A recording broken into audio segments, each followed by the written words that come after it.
Welcome, everyone. My name is George Thow. I am a member of the board of the Enmanji Buddhist Temple in Sebastopol, California, and wish to welcome you all to this month's Shotsuki Hoyo Memorial Service, honoring those who have passed on in the month of April. Today's service will be conducted by our supervising minister, Reverend Dennis Fujimoto, from the Buddhist Temple of Alameda. Reverend Fujimoto will now present the Hyobyakumon, the adoration. Hyobyakumon. Today, on this occasion of our Shotsuki service, members of the Enmanji Buddhist Temple have reverently come before Amida Buddha in memory of their beloved. The honorees for April are as follows: Mayu Furuta, Iwazo Hamamoto, Sue Hayashi, Grace Lee, Umaki Matsuda, Shinsuke Morita, Toshiro Morita, Atsuno Okura, Ellen Fumisako, Suetaro Shimizu, Yuku no Shimizu, Toyotaro Sueoka, Ozaburo Takao, Minosuke Watanabe, Seizu Hamasaki, Seizu Yamasaki, Tomoe Ito, Tomiko Hayakawa, James Murakami, Brad Honda, Lily Okamoto, George Okamoto, Florence Kawaoka, Frank Noguchi, Bill Takao, Robert Hall, George Masao Masada, Sawame Shimizu, Jim Yokoyama, Chikayo Masuoka, Isaburo Kimura, Miki Sugimoto, Sam Shigeru Tsurumoto, Eiichi Yamamoto, Tsune Matsuda, Yuriko Furusho, Eileen Fujimoto, Todd Iwamoto, Dr. Ralph Torao Mitarai, Hiroko Abiko, Leanne Yoshiko Maoki. Namandabutsu, Namandabutsu, Namandabutsu. Reverend Fujimoto will continue the service with chanting. For those of you who would like to join in with the chanting, a PDF copy of the purple Shin Buddhist service book can be accessed from the same site as this service. Today's chanting will begin with Sambujo, the three respectful callings, found on page 24 of the service book. Then we'll continue with the first 10 pages of the Amida Kyo, the Amida Sutra, on pages 103 to 113. This will then be followed by the Nembutsu Eko on pages 134 and 135.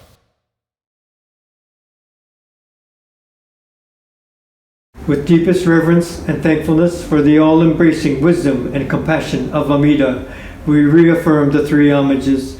Namo kie Butsu, Namo kie Ho, Namo kie So. I go to the Buddha for guidance. I go to the Dharma for guidance. I go to the Sangha for guidance. Please repeat the Nembutsu. Namo Amida Butsu, Namo Amida Butsu, Namo Amida Butsu, Namanda, Namanda, Namanda, Namanda.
日自分在者へ国技重機構独音四大ビク主1250人空海税大あらかん修書知識長老者理法マカモ剣連マカカ書マカカ千年マカクチラリハタシュリアンダガナンダアナンダラゴラキョモンハダイビンズルハラダカルダイマカコヒナハクラヌルダ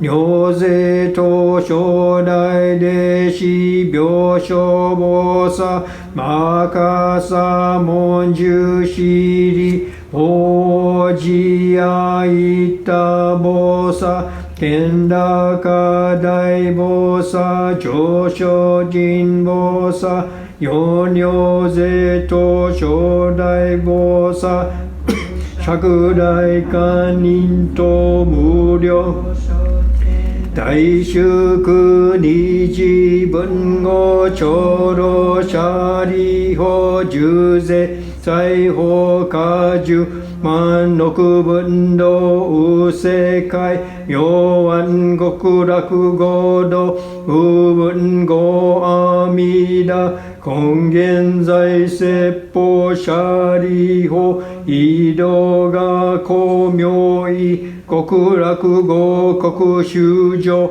無宿単住昇楽光明極楽地方極楽国道修南樹七十羅網七十五樹改税司法修相異尿税公費国明安極楽舎利法極楽国道無執法知薬毒水十万号中地帯順に今社富士四辺街道金言ルリアリ五条上老各役位金言ルリアリ社公爵襲名の二言直視地中蓮華大尿車輪小式小公王式陽公釈式釈公白式白公微妙公見舎利法極楽国土長寿尿税功徳将軍右舎利法非部国土調査天学黄金二次昼夜六時二遊万だらけ五国修上上位昇誕各位英国上修妙家供養他法十万六分即位直時検討本国本直協業舎利法極楽国土上寿尿税功徳将軍仏師舎利法非国上修十奇妙座敷市長白国弱オムシャリ下領賓が愚名市長聖書宗長長や六時水和慶音五音年長五根合力七宝大文圧勝道文尿税東方合同修上門税音二回出年仏年法戦争舎利法尿物医師長実税祭法省少々医者が非部国土無三幕宗舎利法合部部国土商務三幕同士名画教実税書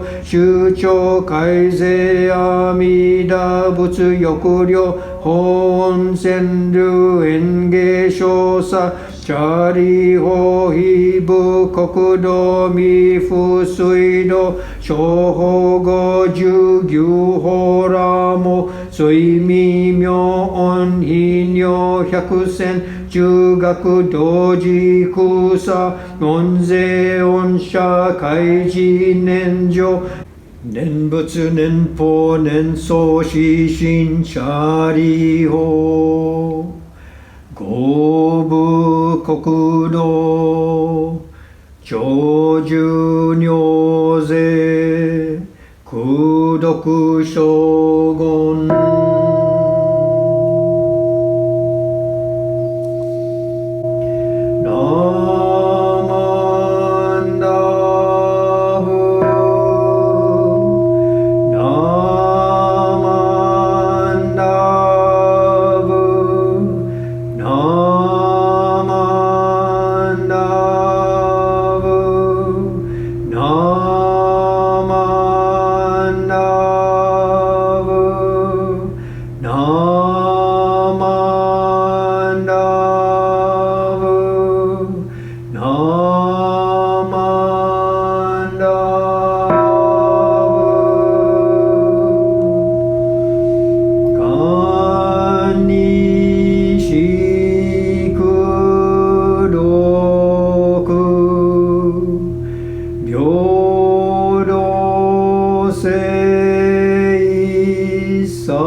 Reverend Fujimoto will now give a Dharma talk.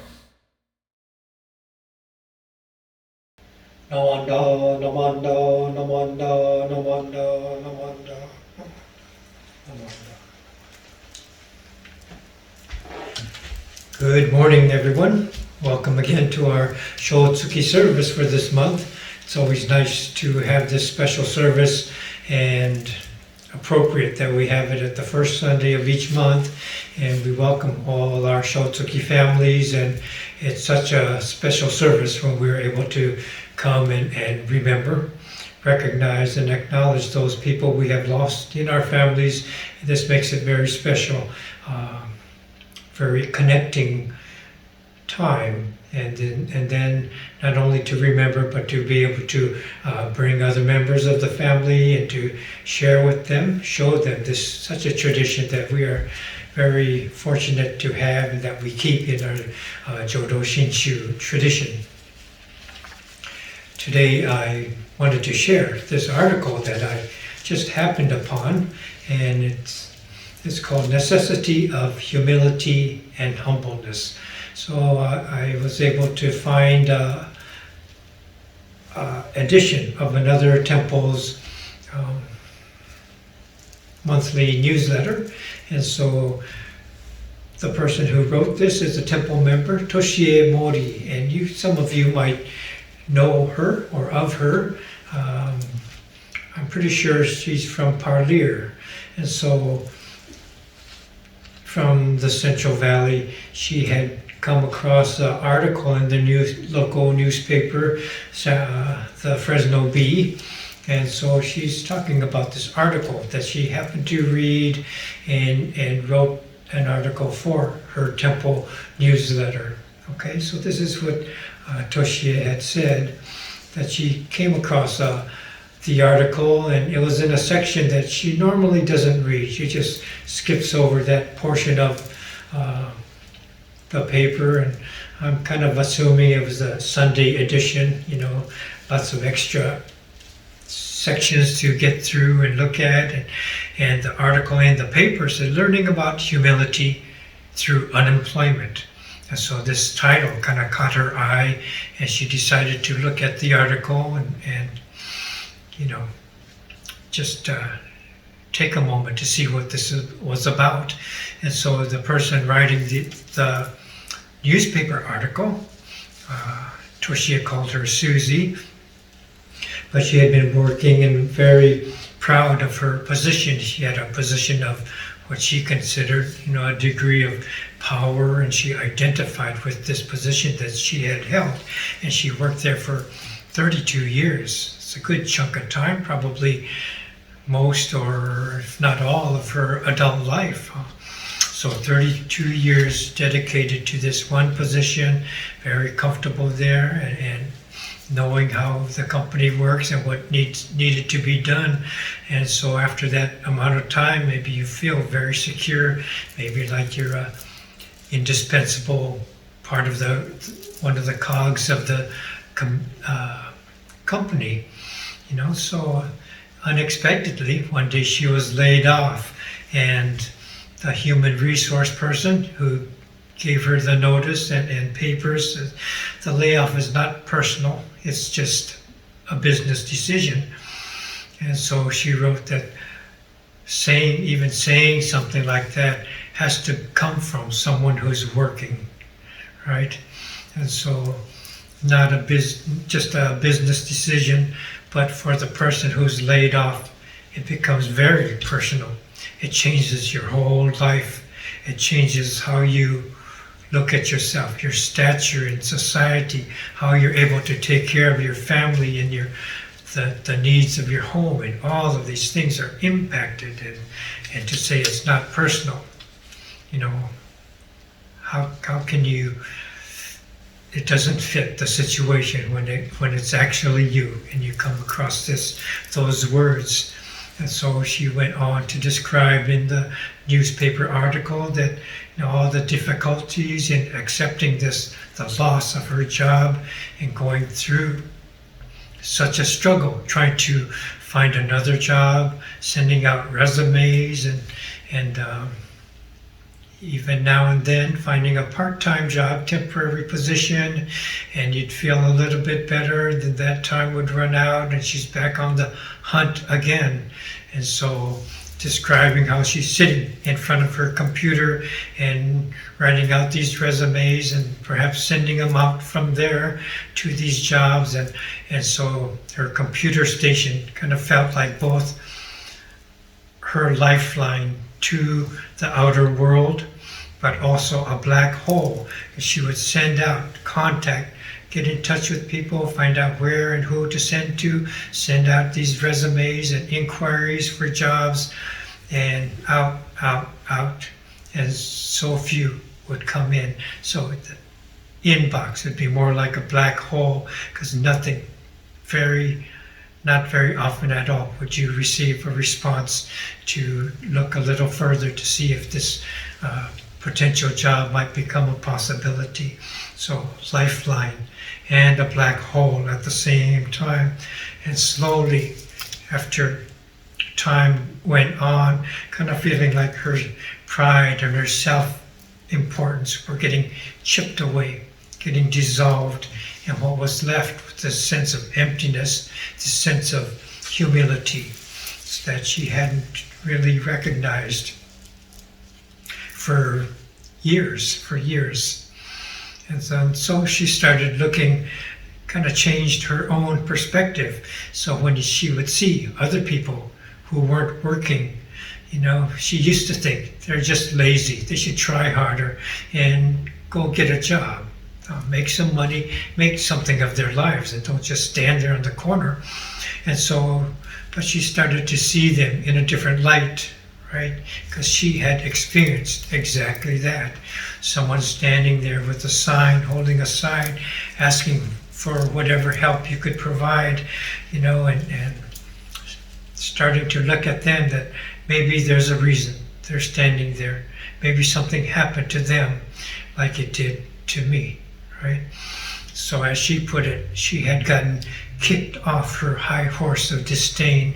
She looked at those types of people with disdain in the past, with an arrogance that they're not trying hard enough. They should work a little bit harder, do a little bit more, and find a job, you know. And after all these months of struggling, that she was, you know, getting dismissed and sorry, we don't have a position, maybe you're too old, maybe, you know, whatever reason, that she was getting turned away again and again and again.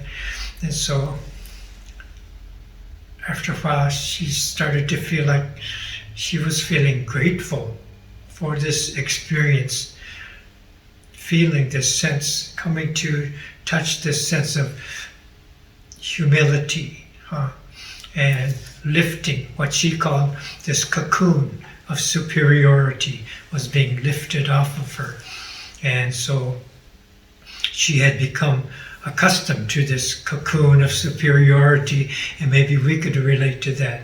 We all carry it and we don't notice it. It becomes so comfortable, we don't think of it. Maybe we are the ones looking the other way when someone is asking for $1 or $2.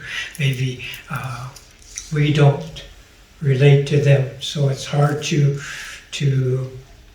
think to offer support in some occasions. And so Toshie, in reading this person's reflections, going through such a struggle, she was intrigued by what was being said in the article. So she started to see herself. And then she said, I totally saw myself in those words in that article.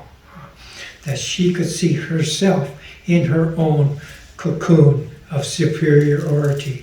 And it was all about me, my ego, my foolishness. So she started to see through this article that she really was like this, just like it was being described in the article. And so as she thought about that a little bit further, she's saying, you know, because of this cocoon, you feel full of yourself, just full of yourself. And when you're full, there's no room for any more to enter. So when she would go to the temple, regular temple member, and listen to sensei's teachings, her sensei or another sensei, maybe she's not hearing completely what the Dharma is saying. Maybe she's too full of herself that she's maybe critical of the talk, critical of sensei, critical of the Dharma. And so her arrogance and this cocoon of superiority is blocking what the Dharma is truly saying. So in our perspective, you know, the words from the newspaper article are like the light of Amida, the light of wisdom coming to touch our own lives. So the power of Amida coming through this person who had lost their job, writing about the article, and then reading the article, and this description comes to touch me. So through this roundabout way, not just someone's experience, oh, nice story. Not only that, these are words of wisdom coming through them to touch me. And through the light of Amida, I can see my own shadows of ego, arrogance, blind passions, greed, anger, foolishness, all these things coming. We become aware of this because of the light that is shown from beyond ourselves, from a different direction. So all the more it dawned on Toshie that this is how the workings of Amida comes to touch each of us.